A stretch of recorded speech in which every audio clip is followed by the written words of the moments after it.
आज ये अरावली पर्वत श्रृंखला, एक बात हमें जाननी पड़ेगी, जितना खानवा से लेके दिवेर तक के युद्ध में भीलों का योगदान रहा और पूरे अखंड भारत में गुरिल्ला युद्ध फेमस हुआ, और गुरिल्ला युद्ध शायद मेरी जो जानकारी के हिसाब से किसी भी राजा ने कहीं पर भी गुरिल्ला युद्ध नहीं अपनाया। महाराणा प्रताप के वक्त और महाराणा प्रताप से पहले कुंभा के वक्त से गुरिल्ला युद्ध पद्धति अपनाई गई, और इससे पूरे देश के राजाओं ने सीखा बाद में, और आज कई प्रशासन में लोग सीखते हैं गुरिल्ला युद्ध पद्धति क्या थी। तो जितना योगदान भील सैनिकों का रहा,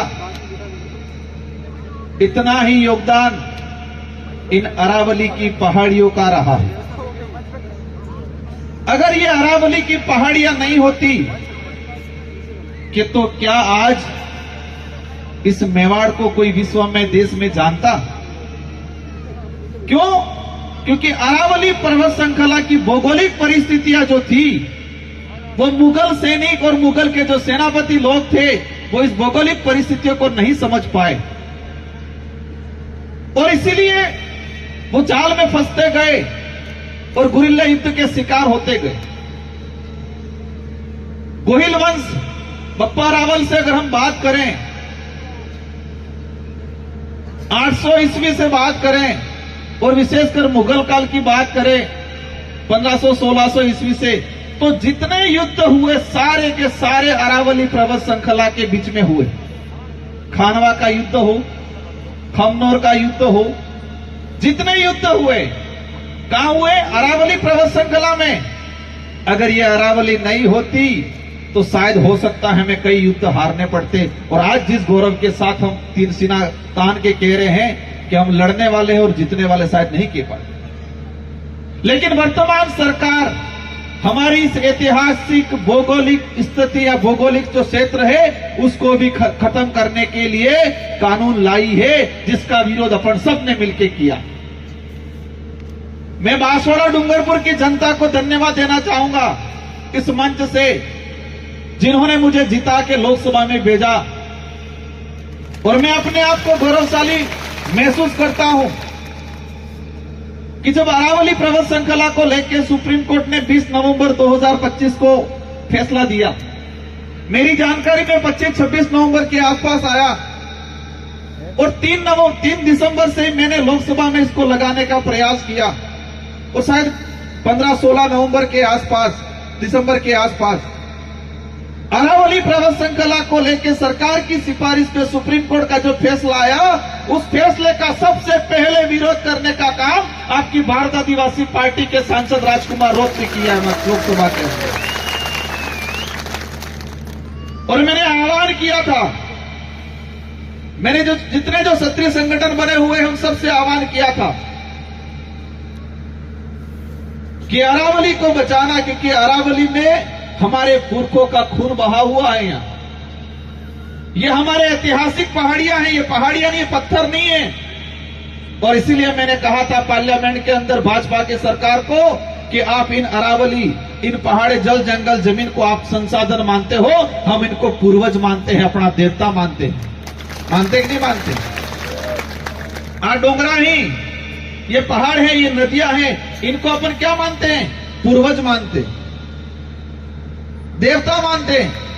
अपन कोई शुभ काम करने के लिए जा रहे हैं, अगर किसी की बारात जा रही है, बीच में नदी पड़ती है, तो रोक के अपन नारियल फोड़ते कि नहीं फोड़ते? आज फोड़े नहीं फोड़े? आपने फोड़े? अगर हम कहीं जा रहे हैं और विशेषकर जब शादी के लिए जाते हैं तो बीच में कोई नदी आती है तो वहां रोकते हैं, बारात रोक के इस नदी के दर्शन करते हैं, आराधना करते हैं, नारियल अगरबत्ती लगाते हैं, फिर जाते हैं आगे। तो ये भारत आदिवासी पार्टी इस प्रकृति को, जल जंगल जमीन को पूर्वज मानती है, और ये तानाशाही सरकारें इस जल जंगल जमीन को क्या मान रही है? संसाधन मान रही है, और संसाधन मान के बड़े बड़े उद्योगपतियों को देने का काम करती है। अरावली के लिए जो कानून आया, मतलब जो सुप्रीम कोर्ट का जो फैसला आया, इसको आपको समझने की जरूरत है। अगर ये अरावली नहीं रहती तो शायद भील समुदाय का अस्तित्व भी नहीं रहता। और भील समुदाय की अगर बात करें हम लोग, तो ये अरावली पर्वत श्रृंखला जो गुजरात है, इसके बाद विंध्याचल में टच में चले गए, महाराष्ट्र मध्य प्रदेश से इसी इलाके के अंदर है। विशेषकर सरकार कह रही है कि 100 मीटर से ऊपर वाली जो पहाड़ी है उसी को अरावली मानेंगे, 100 मीटर के नीचे वाली है उसको अरावली नहीं मानना है। एम केरी जी 100 मीटर से नीचे वाली है उसको अरावली नहीं मान के आने वाले समय में इस पे खनन कर सकते हैं। ये सुप्रीम कोर्ट ने किया और सरकार की सिफारिश पे किया।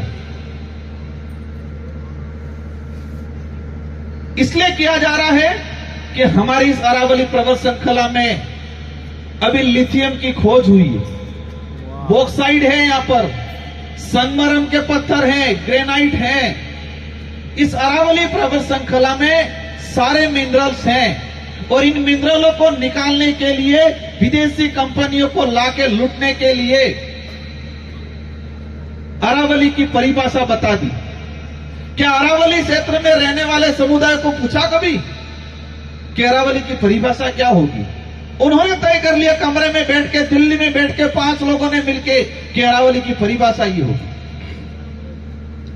आज देश के हालात क्या हैं? आज लड़ाई सिर्फ आदिवासी दलित पिछड़ों की नहीं है, आज लड़ाई उस हर वर्ग के लिए है जो व्यक्ति इस देश को अपना भारत मानता है, अपना देश मानता है। आज धर्म में बांट बांट के लड़ा रहे हैं। मैंने कई बार कहा है कि धर्म आस्था का विषय है, लेकिन उनको सत्ता का साधन मान लिया। ढाल बना के, धर्म को ढाल बना के सत्ता हासिल कर रहा है और सत्ता का संरक्षण हो रहा है, तो नुकसान किसको होगा? लड़ेंगे कौन आपस में? ढाल ढाल। हमारा धर्म कोई विषय नहीं है, वो आस्था का विषय है। हम तो खुले मन से बोले हैं कि आदिवासी प्रकृति पूजक है, पार्लियामेंट में भी बोले हैं कि आदिवासी आदि अनादि काल से रहने वाला है, सभी धर्मों से पूर्वी धर्म आदिवासियों का अपनी पूजा पद्धति। आदिवासी न हिंदू है, न ईसाई है, न सिख है, न मुस्लिम है, आदिवासियों की अपनी खुद की पूजा पद्धति। लेकिन आपने अर्धा ईसाई, अर्धा हिंदू, अर्धा जैन, अर्धा बौद्ध, अर्धा मुस्लिम अलग अलग राज्यों में अलग अलग बैठ के आपस में लड़ना शुरू कर दिया। आज जो स्थिति बनी हुई है देश के अंदर, जितने जो मिनरल्स हैं विदेशी कंपनियां आके निकाल रही है। और हो कहीं हम वंदे मातरम पे चर्चा कराएंगे, हम राष्ट्र देश मतलब देशभक्ति हैं। एक सिंपल सी बात समझनी पड़ेगी कि आपके घर में अनाज है, उस अनाज को आप सारा बेच दे रहे हो साथ। अभी गेहूं पका, गेहूं 25 रुपए में जाएगा, सारा का सारा आपके घर में था, सारा बेच दिया। आपको 6 महीने बाद वापस लेने जाओगे, वो गेहूं कितने मिलेगा? 30 रुपए में मिलेगा कि नहीं मिलेगा? 40 रुपए में मिलेगा कि नहीं मिलेगा? तो भारत में ये हो रहा है कि सारी विदेशी कंपनियां आके यहाँ पे लिथियम निकाल रही है, सोना निकाल रही है, चांदी निकाल रही है, बॉक्साइट निकाल रही है, कोयला निकाल रही है। हमारे सोने की खान की बात कर रहे हैं, कह रहे पत्रकार भी चौथा स्तंभ जो है, मीडिया भी ऐसा हो गया है। देश का दुर्भाग्य है कि मजे पड़ गए। राजस्थान में सोना निकल रहा है, बांसवाड़ा में।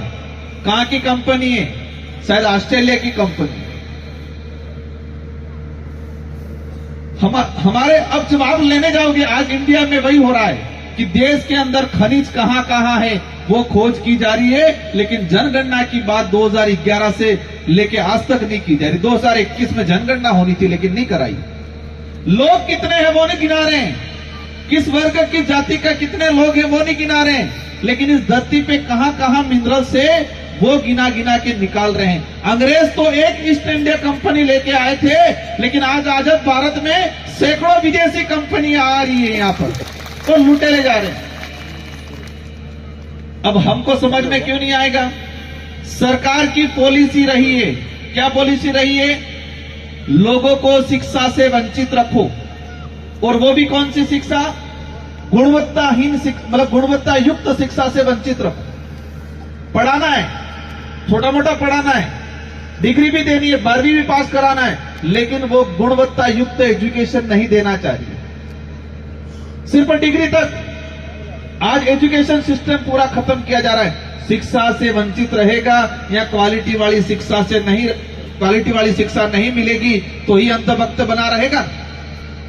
अगर क्वालिटी वाली शिक्षा मिली जाएगा, अच्छी जानकारी मिली जाएगा तो ये अंधभक्त रहेगा। एवं अंधभक्त काल में होबल तो तुम्हारे राज्यसभा सांसद भाजपा के प्रवक्ता है, गौ माता की बात हुई थी। पूर्वी भारत के अंदर गौ माता भाजपा के लोग कह रहे खा सकते हैं, फंसा हूं कहीं, नहीं कुबड़ वाली को खा सकते हैं, दूसरी को नहीं खा सकते हैं। और हमारे अंधभक्त भी कह रहे हाँ कि लाल वाली गाय है वो गौ माता में नहीं आएगी। तो मैं बोलने वाला हूं, लेटर भी लिखने वाले हो कि जितने गौरक्षक दल हैं, इन गौरक्षक दल को और पुलिस प्रशासन को भी ध्यान रखना है कि लाल वाली गौ माता नहीं आ रही, कुबड़ वाली गौ माता में नहीं आएगी। कौन सी आएगी? मतलब कुबड़ वाली है वो गौ माता आएगी कि लाल वाली नहीं, जर्सी है वो गौ माता में नहीं आ रही। कह रहे हैं कितने गौरक्षक के नाम पे गौ हत्या, तो कोई व्यक्ति अगर बेचारा बेल भी लेके जा रहा खेतीबाड़ी करने के लिए, मार रहे कि नहीं मार रहे? अंधभक्त बना रखा कि नहीं बना रखा? हमने रोके थे 40 लगभग 35 ट्रक रोके थे बांसवाड़ा में, 150 से 200 गोवंश थे और वो सरकार की श्रेय से जा रहे थे। महाराष्ट्र बांसवाड़ा में हमने रोके थे, हमारे साथी गए थे और उसमें कुछ गोरक्षक साथी भी आए थे और गोरक्षक साथियों को धन्यवाद देना चाहूंगा। हम लोग भी गए थे, मैं भी मदद करने गया, सरकार चुप रही।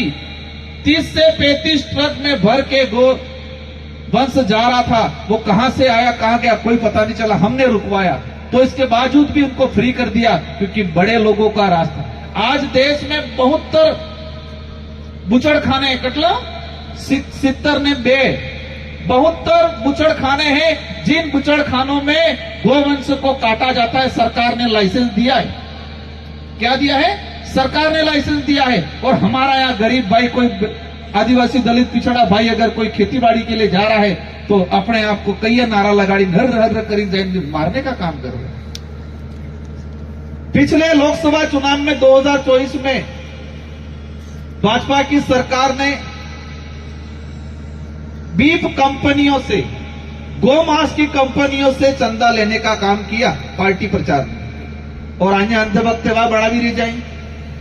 मानसिक गुलाम बनाने का बराबर ट्रेनिंग दी जा रही है और हमारे देश में कई लोग ऐसे हैं जो मानसिक गुलाम बना रहना चाहते हैं। हम चाहेंगे इस पांडाल में जो हमारा विराजमान है, इस क्षेत्र के अंदर एससी समुदाय भी है, माइनॉरिटी भी है, जनरल भी है, ओबीसी भी है। और इस मंच से मैं सभी को कहना चाहूंगा कि हमें अंधभक्त नहीं बने रहना है। राजकुमार रोज भी अगर कोई बात कह रहा है कितनी सही है कितनी गलत है उसको परखना है, परखना नहीं पड़ना है। आप हमारी पार्टी को इसका मतलब ये नहीं कि जो कह दिया वो मान लो, नहीं मानना। मैं खुद कई बार कहता हूं कितना सही है गलत है वो परखना है। और इस क्षेत्र के लिए मेरा आप सभी से अनुरोध है, भूख से कोई मरने वाला नहीं है। 2 रोटी कम खा लेना, अपने बच्चों को पढ़ाना। 2 रोटी खा लेना, अपने बच्चों को पढ़ाना। शादी और फिजूल खर्ची कम कर लेना, लेकिन कोई जमीन मत बेचना, जमीन मत बेचना और बच्चों को शिक्षा देना। फिजूल खर्चे वाली चीजों में, इस पाखंड वाली चीजों से हमें बाहर रहना है, तो ही हम हमारे आने वाले समय में हमारे समुदाय का, इस क्षेत्र का भला कर पाएंगे।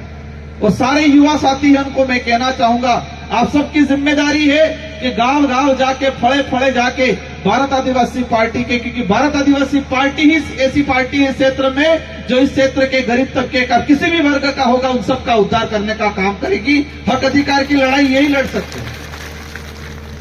इस क्षेत्र में दोनों पार्टियों ने राज किया, कांग्रेस बीजेपी सब ने क्या किया, बारी बारी से राज किया, बेवकूफ बनाए, छोटो छोटो बस कोई छोटो मोटो आली बेवकूफ बड़ा बार काम की दुए। समय ज्यादा हो गया है, मैं कार्यक्रम में इसलिए मैं निकलने वाला हूं। हमारे भारत आदिवासी पार्टी के वरिष्ठ कांति भाई आदिवासी, हमारे पार्टी के जिला अध्यक्ष 2 से 3 वक्ता रहे हैं। हमें आने वाले समय में क्या क्या करना है इस पे बात करेंगे। और कुंभलगढ़ के जो किला है, उस किले के अंदर जो बस्ती है, जो 300-400 सालों से लोग वहां रह रहे हैं, उनके जमीन के पट्टे को लेके इश्यू आ रहा है। अवश्य मैं और हमारे विधायक इस बात को आगे उठाएंगे और यहाँ पर हमारा जो शेड्यूल एरिया में सम्मिलित करने की बात है, टीएसपी क्षेत्र के अंदर जो सम्मिलित करने की बात है, यहाँ पर जो आरक्षण नहीं मिल रहा है, हम लोग प्रयास करेंगे कि आने वाले समय में या तो इस क्षेत्र को उप योजना अलग बना के 12 शहरिया में जो व्यवस्था की है या तो वो हो, या फिर हमारे शेड्यूल एरिया टीएसपी में इस क्षेत्र को जोड़ा जाए। इसकी लड़ाई हम लोग लड़ेंगे। इन्हीं शब्दों के साथ आप सबको धन्यवाद। जय जोहार का नारा है, आप सबको जय जोहार, जय भीम, जय संविधान। एक जगदीश भाई बलाई की छात्रवृत्ति का जो मामला आया है, मैं समझता हूं इन लड़ाई को इस प्रकार की लड़ाई हम लोग लड़ते हैं और अवश्य लड़ेंगे। इन्हीं शब्दों के साथ धन्यवाद, आभार, जय जोहार।